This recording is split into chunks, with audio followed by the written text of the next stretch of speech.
me start again. So Isaiah chapter 6. In the year that King Uzziah died, I saw the Lord sitting upon a throne, high and lifted up, and the train of his robe filled the temple. Above him stood the seraphim. Each had 6 wings. With 2 he covered his face, and with 2 he covered his feet, and with 2 he flew. And one called to another and said, Holy, holy, holy is the Lord of hosts.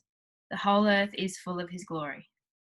And the foundations of the threshold shook at the voice of him who called, and the house was filled with smoke. And I said, Woe is me, for I am lost, for I am a man of unclean lips, and I dwell in the midst of a people of unclean lips. For my eyes have seen the King, the Lord of hosts. Then one of the seraphim flew to me, having in his hand a burning coal that he had taken with tongs from the altar.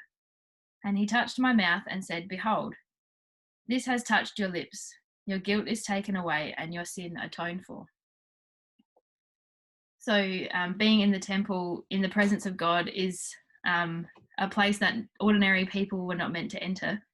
The graphic in the video has the temple with the holiest of holies in the middle, and that was a place that only the high priest was allowed to enter, and only at certain times of the year.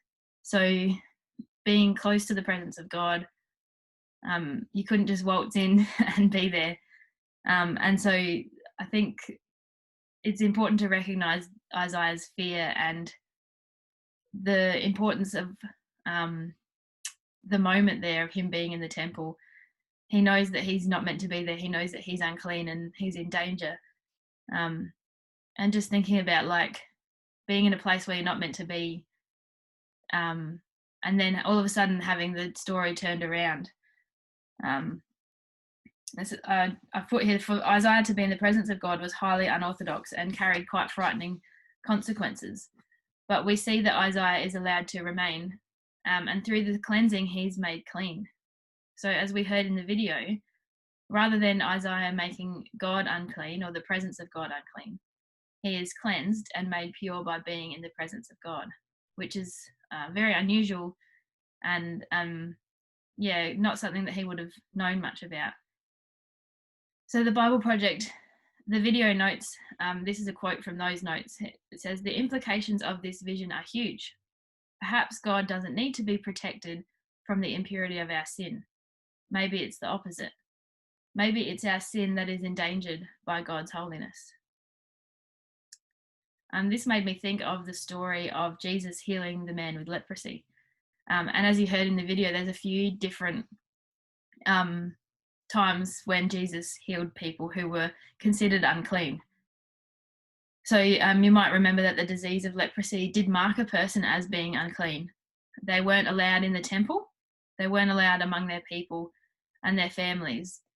And I think the importance of this story in light of God's holiness is the part that meant that people who were unclean weren't allowed to go to the temple.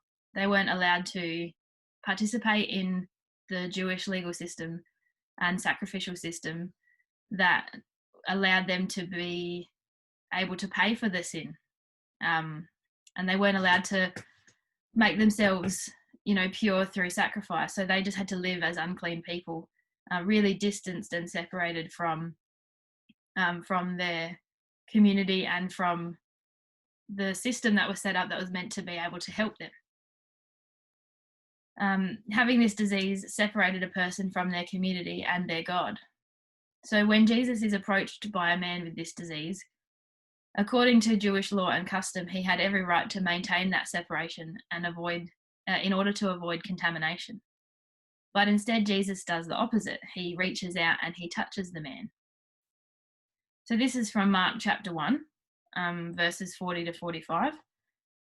A leper came to Jesus, imploring him, and kneeling said to him, If you will, you can make me clean. Moved with pity, he stretched out his hand and touched the man, and said to him, I will, be clean. And immediately the leprosy left him, and he was made clean. And Jesus sternly charged him and sent him away at once, and said to him, See that you say nothing to anyone, but go and show yourself to the priest and offer for your cleansing what Moses commanded, for a proof to them. But he went out and began to talk freely about it and to spread the news, so that Jesus could no longer openly enter a town, but was out in desolate places, and people were coming to him from every quarter. So we don't know how long the man had suffered with leprosy, but we can certainly see how much of a difference it made for him to be clean. He runs out and tells everybody, even though Jesus told him to go to the temple. And that's an interesting part of the story too, that Jesus says, well, you need to go to the temple first to get proof of the fact that you're now clean. So again, so that you can rejoin your community and be able to go into the temple. And for people to know that you're clean, you need to go there and enter back through the sacrificial system and the temple system. But he's too busy. He wants to go tell everybody what's happened to him. And it's quite an amazing moment that his life has really been transformed. So he is transformed by the actions of Jesus, and he's made clean, just as Isaiah was transformed and made clean by the burning coal, which was a representation of God's holiness and power.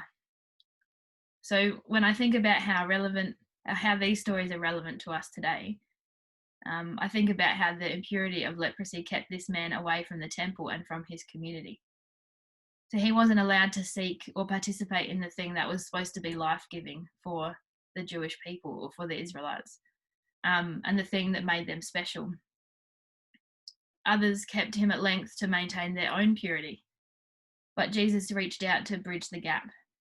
So this story is repeated in the actions of Jesus throughout his life. For those who were unable to access forgiveness at the temple, they maybe had been boxed out by this process. They could not go to God, but God came to them. Through Jesus, he met them where they were, and he reached out to them despite their impurities. So I wonder how many people today feel like they can't access God because they're not clean or pure enough, or they feel like they've been kept out of the church because of who they are or what they carry. Jesus claimed to be the new temple. He said he was greater than the old, but he didn't stay fixed and make people come to him. Although we saw that at the end of the story that he couldn't get into the towns to go to the people. But in general, he was traveling to meet the people where they were. He didn't stay in one place. He went out and shared the good news of his mission and ministry. So likewise, when the New Testament writers say that we are that we are the new temple, we are being called to do the same. So we don't need to be afraid. We don't need to huddle together or try to stay separate in order to remain holy. And you'll hear that story sometimes that we need to be, not taking on the things of the world and not looking like the world, which is true. But that doesn't mean that we stop interacting with the people of the world and the things in the world. We need to remember that we carry God's holiness in us because of what Jesus has done and through the Holy Spirit. And that means that we're taking holiness out into the world. So with the gift of the Holy Spirit, we do carry that holiness into the world and share it with others. And we're able to reach out in the Spirit and join the work that God is already doing in transforming people's lives. So when we step into this calling, we join our own trickle of living water to the river of life, mentioned in Revelation, that flows out of the temple and into the world. We form a new community where God's holiness meets with his people and changes them forever.